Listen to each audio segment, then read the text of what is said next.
Papo com o Anjo.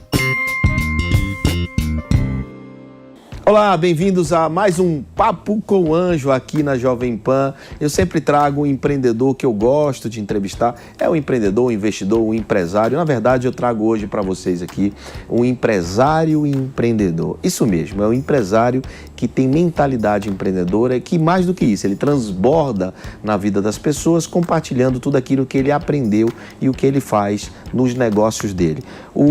Esse convidado, que eu já ia falar o nome dele, não vou falar, primeiro vou mostrar para vocês. Esse convidado, ele tem uma grande rede de franquias, mas ele construiu do zero. Ele vai contar para vocês como foi desenvolver um negócio a partir de uma ideia, a partir de uma situação, mas mais do que isso vai trazer para vocês lições de empreendedorismo, lições de negócios e, claro, por que não, lições de investimento. Senhoras e senhores, com vocês, Rodrigo Barros, da Boali, Saladas, Wraps and Balls. Grande João Kepler. Prazer estar com você, João. Aliás, esqueci de dizer que você é um grande autor do Versão Beta, esse livro aqui. É, isso aí. Né? Esse é um livro de 2016, mas é um livro atual pra caramba. Eu já estava aqui folheando ele, ganhei meu livro hoje. Eu não tinha lido ainda, viu, Rodrigo? Pô, então, Rodrigo, deixa eu começar te confidenciando uma coisa. Eu sou muito teu fã, cara. Você há muitos anos que a gente já ficou de se encontrar mais vezes e tal. Nunca coincidiu disso e a vida nos conectou de novo, né? Através de amigos em comum, Thiago Oliveira, Manuel Carlos, Sim. Denis e tantos outros, né? Que a gente se conectou recentemente novamente. Mas, cara, a sua trajetória é muito bonita, muito bacana. Você é um cara muito, como eu disse, é um empresário empreendedor. Então, obrigado, conta irmão. aqui pra gente como é essa sua trajetória, como é que você chegou a fazer a Boali, qual foi a ideia por trás desse negócio? Cara, João, primeiro que é um prazer estar aqui com você, você é um craque. A gente teve a oportunidade de estar junto em 2016, um evento da Startse, né? A gente palestrou junto, participamos de um painel junto e agora, por conta do Tiagão, Manuel, Denis, a gente se reconectou e é um prazer estar com você aqui na casa da comunicação brasileira, que é a Jovem Pan, né? Toda vez que eu venho aqui, cara, de alguma forma me emociona, né? Porque eu quando ia pra escola, quando eu era criança, eu ia pra escola. E eu ia pra escola ouvindo rádio, né? E eu via a Jovem Pan. E aí, 6h50, repita, né? Aí era 6h50. Ainda tem até hoje. Repita, né? Então, a casa, um abraço pra turma aqui da Jovem Pan. Cara, a minha história, eu acho que é uma história de um cara inquieto, um cara transformador, que nunca se acostumou com o status quo, nunca achou que estava bom do jeito que estava. E sempre foi assim. Mas no final do dia, João, eu fui um cara, desde muito cedo trabalhei por conta do futebol, fui atleta profissional de futebol, mas fui um jogador fracassado, né? Eu era um jogador medíocre, um jogador mediano, que quando era criança, quando era jovem, tinha sonhado em voar, em jogar no Coringão, no Real Madrid, no Milan. E quando eu estava com 22 anos, né, eu me vi jogando a segunda divisão do Campeonato Português e lesionado. E aí eu falei, puxa vida, eu não vou conseguir fazer isso bem. Eu não vou ser um grande jogador, eu vou ser um jogador medíocre. E aí naquele momento eu teria que fazer uma cirurgia e eu tomei uma decisão de não fazer a cirurgia.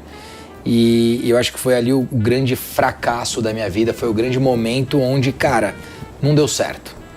Tudo que eu fiz nos últimos 10, 11 anos, que era jogar futebol, eu não tenho mais isso. E agora? E aí você olha e fala, cara, e eu tinha casamento marcado, João. Tinha um pouquinho de dinheiro no bolso? Tinha alguma coisinha que eu tinha guardado, mas confesso também que não dava pra muito tempo. E eu tinha um casamento marcado com a Mari. Você não conheceu a Mari ainda pessoalmente, mas você já ouviu sobre ela. Já ouvi. Aliás, Mari, ele é seu maior propagandista. A Mari é a mulher da minha vida. A gente tá junto desde os 17 anos. Então eu tô com 40 anos, faz um pouquinho mais de 22 que a gente tá junto. E eu lembro que eu liguei de um orelhão lá de Ovar pra Mari pra falar pra ela que a gente ia casar, mas que eu ia parar de jogar futebol. E foi a decisão mais difícil que eu tomei até aquele momento na minha vida. Porque você tem que contar pra ela que a sua fonte de renda ia secar. Exato. Você quer casar, mas ela vai dizer, tá, mas cara, e aí, né? Como é que casa assim, né? Tanto é que decisão dela a gente prorrogou por 3 anos o casamento. Olha aí. A decisão sábia, dela, muito sábia. Inteligente, sem dúvida. E ali eu acho que foi o primeiro momento da minha vida que eu tomei uma grande decisão e que aí para quem nos assiste aqui, para quem nos escuta, João, acho que é importante assim, cara, se não tá legal, se você não tá atingindo os resultados que você quer e a sua principal competência não tá nisso, troca, muda, transforma, né? Eu poderia ter insistido no futebol, eu poderia ter feito de repente uma cirurgia e ficar jogando a segunda divisão do Campeonato Português, e de fato não era aquilo que eu tinha sonhado. E aí foi quando eu desisti, mas eu desisti para transformar a minha vida. Eu acho que isso foi importante. Bom. E aqui no programa acho que você fala sobre isso. E durante a minha trajetória, isso é muito curioso, João, eu não sei se eu te contei, mas Papo com Anjo é uma coisa que me remete e me traz aqui uma emoção muito grande, né? Porque eu tenho uma memória importante dos anjos que eu já tive na minha vida. Eu tive muito anjo na minha vida, Que João. legal. Pessoas que passaram pela sua vida e que de alguma forma te deram um caminho, te impactaram, botaram a mão sobre você. Vou te contar uma, inclusive. Conte aí. Beto Carreiro, Walt Disney do Brasil. Sim, claro. Então olha só o que aconteceu. Cavalo faísca. Olha aí, ó. Lembra daquele bordão? Beto Carreiro. Sim. E aí, 2006, João, o Beto foi dar uma palestra em Florianópolis. E aí foi Luciano Huck, era um palco bacana. E aí, eu precisava tirar uma foto com o Beto, cara. E eu tava lá na fileira, lá embaixo, não tinha como tirar foto. Eu falei, não, eu vou dar um jeito. Eu fui, cara, consegui entrar na sala VIP, acabou a palestra, o Beto desceu, eu fui tirar uma foto. Tirei uma foto com ele normal ali, eu usava gel no cabelo pra parecer mais velho, usava terninho, gravata e tal, e pra parecer mais velho, eu tinha 2006, 24, 25 anos, né? E aí tirei a foto... Já jogava futebol? Não, nessa época eu já tinha decidido parar de jogar bola. Já? Eu já estava na televisão, eu era apresentador de TV nessa época. Tá. Né? Eu dei um pulo aqui, na verdade, para falar do anjo, na verdade. O Beto, só para resumir, tirei uma foto ali com ele. Aquela foto virou protetor de tela do meu computador. Tá. E aí eu fui para Las Vegas para gravar. Entrei no Frais para comprar a primeira câmera da minha vida, em 2006. Entrei, o vendedor brasileiro virou para mim e falou assim, pô, sabe quem tá aí? O Beto Carreiro. Eu falei, pô, sério, cara? Cadê ele? Aí tava o Beto, mais 7 pessoas, o Alex, filho dele, o Hugo, que era engenheiro do parque, o Vladimir, e tinha uma turma lá. Ele comprando equipamento pro parque. Comprando equipamento, pô, câmera, não sei o quê, umas coisas bacanas. E eu comprando a minha câmerazinha, que eu lembro até hoje, $800, João. Tinha juntado esse dinheiro com meu patrocinador aqui no Brasil para poder fazer a viagem e comprar essa câmera. Resumo, encontrei o Beto, falei, você tem 5 minutos? Tenho. Fui no carro, busquei o computador, quando eu volto e abro, proteção de tela era ele comigo na foto. Cara, ele se emocionou, João. Eu falei, Beto, quero gravar com você. Ele falou, amanhã, 6 horas da manhã, no Treasure Island, que é um hotel que tem na Strip ali, Las Vegas Boulevard. Eu fui, 5:30 da manhã eu tava pronto, com aquela minha câmerazinha no tripézinho, um microfone com fio, e eu fiquei lá esperando o Beto. O Beto desce, fala, que câmera é essa aqui? Ah, a câmera que a gente vai gravar. Ele, não, Hugo, vou gravar aqui com o Rodrigo, pega lá a nossa câmera, nosso equipamento, nós vamos gravar com o Rodrigo aqui. A hora que acabar, você vai no Frais com o Rodrigo, você compra a câmera, microfone, compra tudo pro Rodrigo. Caramba! João, eu comecei a chorar, minha esposa começou a chorar, a Mari, que ia gravar ali, começou a chorar. Bom, resumo, o voo dele era meio-dia pro Brasil, a gente ficou das 6 às 10 da manhã, levamos ele no aeroporto, saímos do aeroporto, fui no Frais com o Hugo. O Hugo, naquela época, a câmera que eles compraram pra mim custava $8.000. Só a câmera, João. Uau! Ele gastou uns $12.000 comigo. Foi ali que começa a minha história com o Beto. Lamentavelmente, o Beto ele faleceu no próximo ano. Mas ele foi um dos primeiros anjos que eu tive na minha vida. E é por isso que eu tô tão animado de poder ter essa missão de transformar ser anjo na vida e de dos ser outros, anjo na vida dos outros. De devolver, dar o give back, né? Exato. Cara? Porque algumas pessoas fizeram isso com você. Então você é um cara que já passou pelo futebol, depois passou por um programa de televisão, você vai falar um pouco mais do programa aqui. Sim. E depois chegou até a Boali. Exato. E como foi a transição do programa de televisão para a Boali? Porque com esse equipamento você se estruturou para o programa de televisão, né? Exato. E aí depois você encerrou o programa, como foi esse encerramento e como João, é que para a Boali? Primeiro eu acho importante dizer por que eu fui para televisão. Sim, claro. Né? Eu entendi que a televisão poderia ser uma grande plataforma para mim, para me conectar com gente de sucesso, com gente bacana, com gente que tinha construído algo importante. E eu, como apresentador, eu entrei na televisão em 2005, eu tinha 24 anos. Com meus 24 anos... Mas era um programa de quê? programa de negócios, chamava Segredo do Sucesso. Segredo do Sucesso. A última pergunta era, qual o segredo do seu sucesso? Tá. Né? E eu fiquei com o Segredo do Sucesso, depois eu fui pra TV Gazeta, com o programa Entrevista e Companhia. Era qual TV a primeira? A primeira era TV Oxigênio, tá no ar, ninguém vê. Não, brincadeira. A primeira eram várias televisões fechadas. Tá. Várias, eu tive várias televisões fechadas. Aí eu vim pra Gazeta em 2007, fiquei na Gazeta até 2011 para 12, e aí fui pra Rede TV, fiquei 12 e 13. Tá. E aí, o programa realmente me trouxe isso. Ele me conectou com pessoas de sucesso, me conectou com pessoas que tinham histórias inspiradoras. E o programa, aquela história de você se conectar e se relacionar com pessoas melhores do que você, o ambiente que você convive, vai te transformar? Transforma, gente. Eu sou exemplo disso. Né? Eu não tinha noção do que eu ia fazer, João, mas quando eu comecei a me conectar com essas pessoas, depois disso eu criei revista, eu criei um negócio de eventos em 2007, que eu vendi depois em 2009 para 2010 para Momento, que é uma empresa americana. Com isso, fiquei sócio de uma faculdade e aí eu já era, né? A televisão já era da área de educação. Se você aqui é da área de educação, você está educando aqui as pessoas.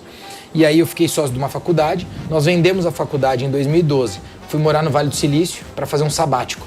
O sabático virou uma empresa de tecnologia, já casado com a Mari. Sempre a Mari aqui, João. A Mari é sempre quem vem permeando. E aí, aprendi de tecnologia, morei 2 anos no Vale do Silício. Só que no meio disso, eu era mentor de 2 amigos aqui no Brasil que eram donos da Salad Creations, que tinha vindo pro Brasil com esse negócio. Esses teus amigos foi que trouxeram a Salad pro Brasil? Em 2007 eles trouxeram. Trouxeram, tá. Me associei a eles como investidor, comprando uma pequena participação. E fiquei como investidor durante esse período. Fiquei 2 anos no Vale do Silício, depois fiquei mais 2 anos na Europa. Morando primeiro em Berlim, depois em Lisboa, em Cascais, que eu fazia o Hands-on Startup Tour, uma competição de startup que rodava 8 países. Aí você já conectado com startups, né? Já conectados com startups durante esses 4 anos, né? 2 no Vale do Silício, depois 2 na Europa.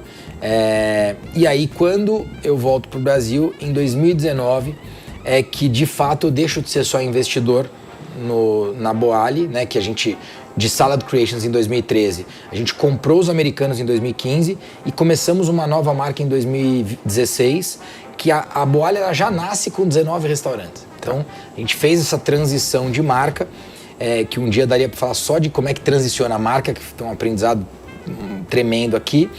Mas saiu numa boa com os americanos? Tudo certo? Numa ótima. Até porque a rede aqui já era maior do que a rede lá. Tá. Né? E aí a gente cria essa nova marca. Em 2019 eu venho e assumo a rede. Né?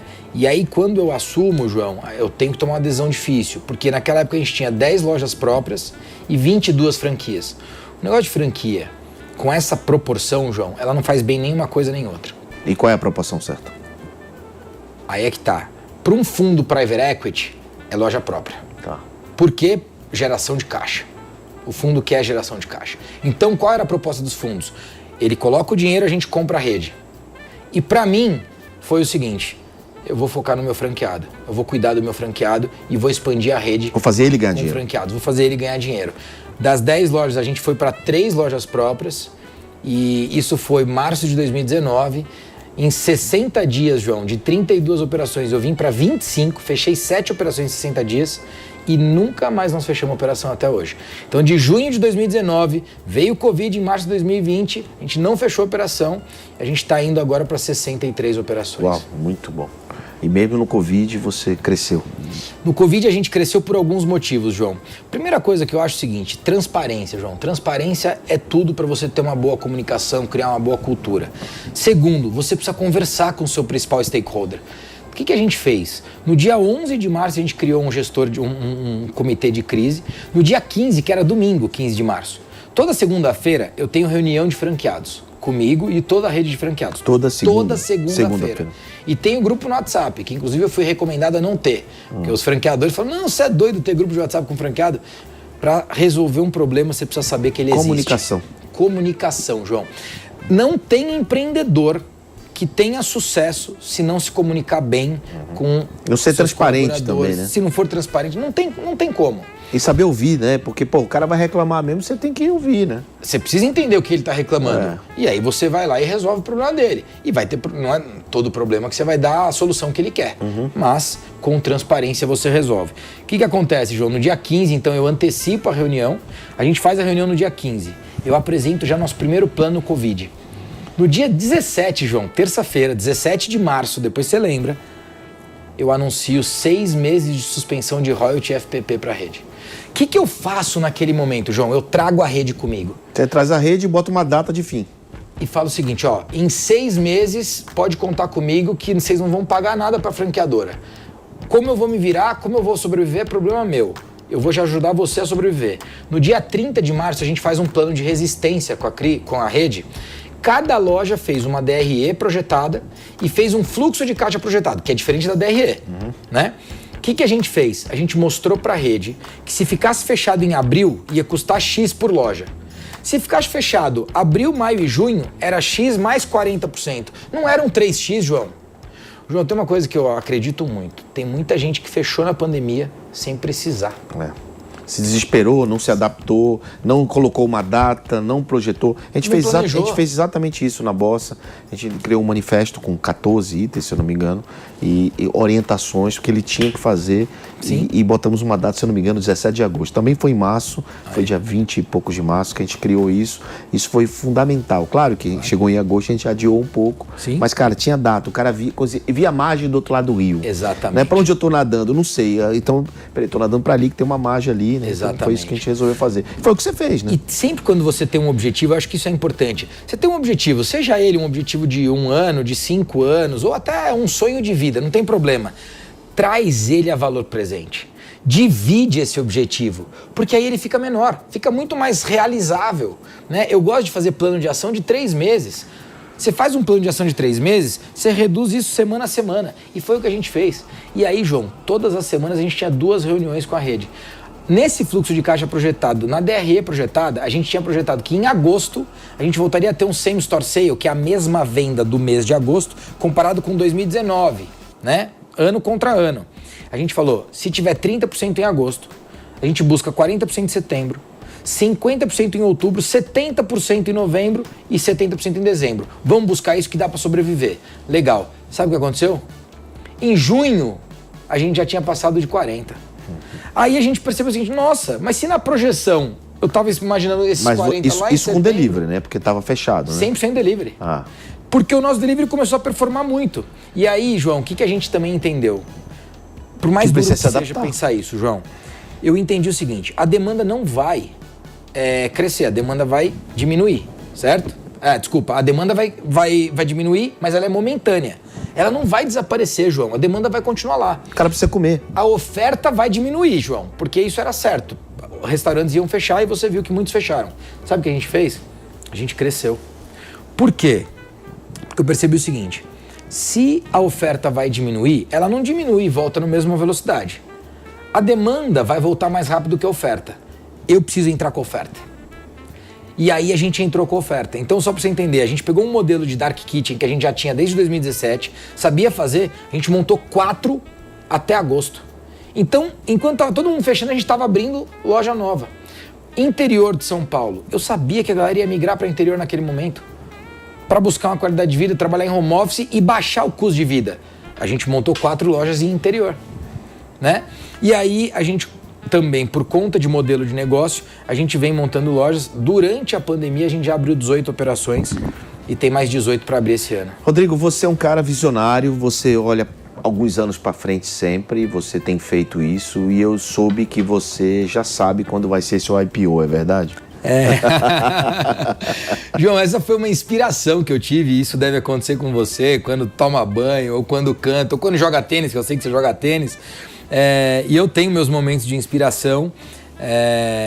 Aliás, eu acho que isso é uma dica talvez aqui para quem assiste a gente, que é momentos de inspiração. Se você construir hábitos e rotina para sua vida, você tem momentos de inspiração.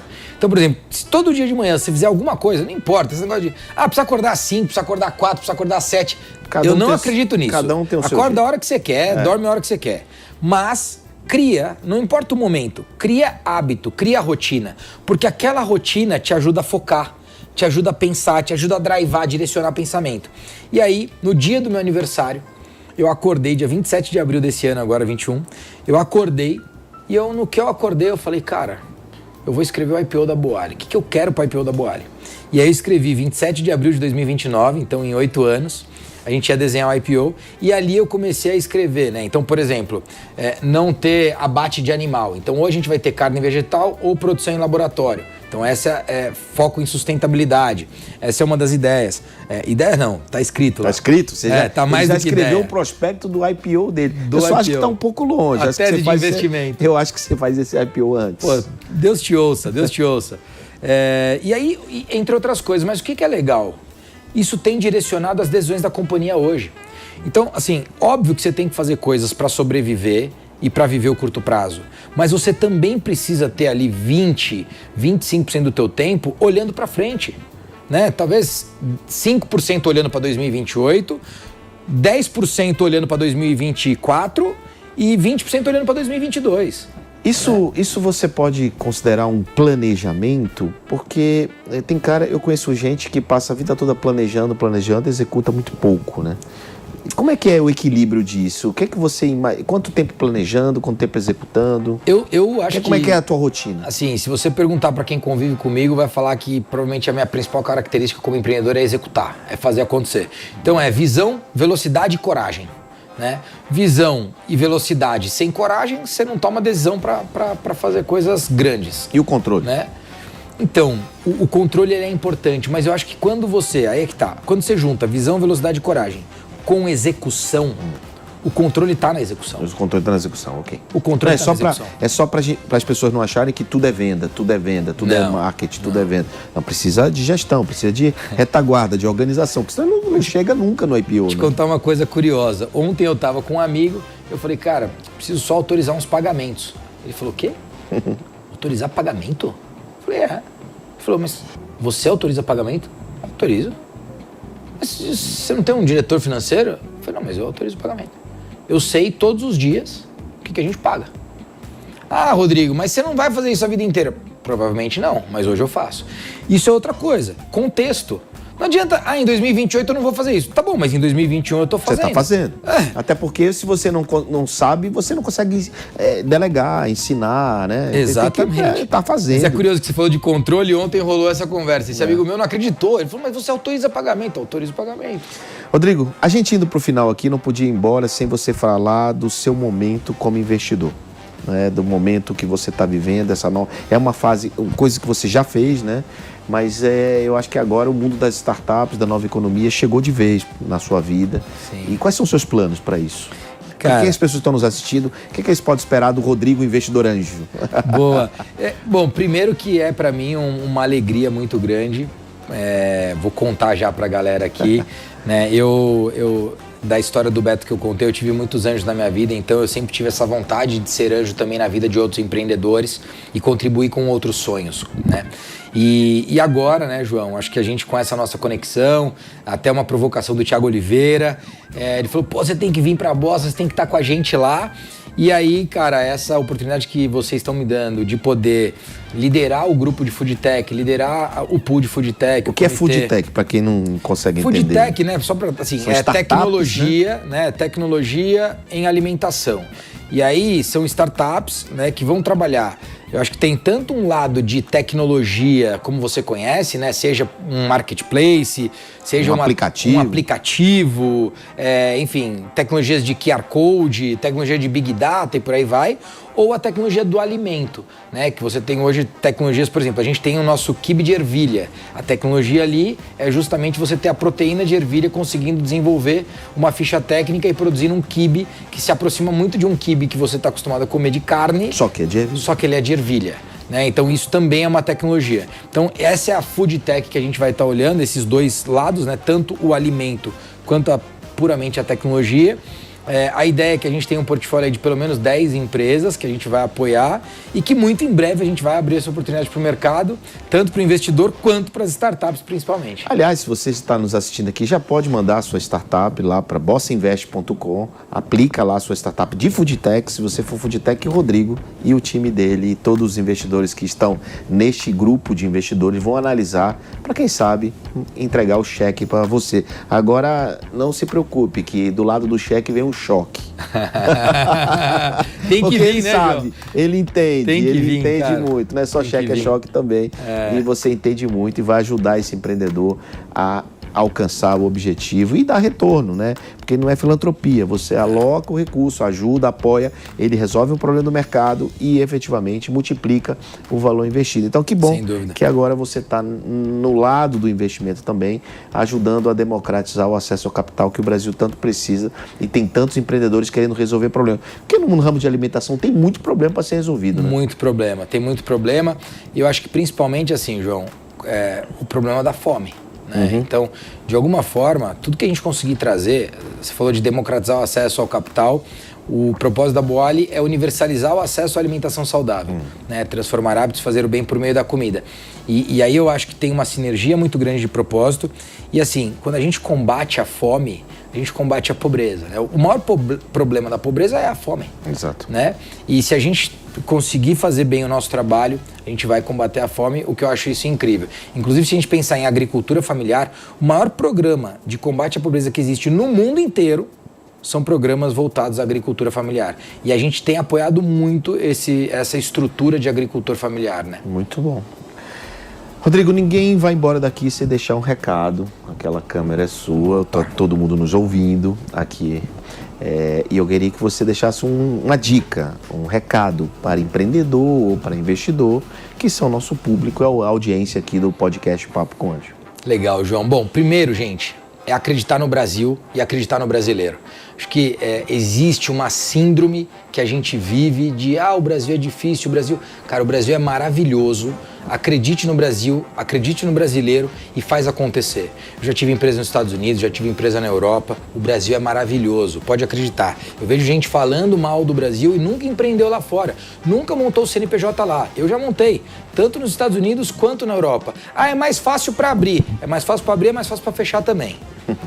Primeira dica. Segunda coisa, eu vejo muita gente falando assim, João, você tem que fazer o que você gosta. Esquece, velho.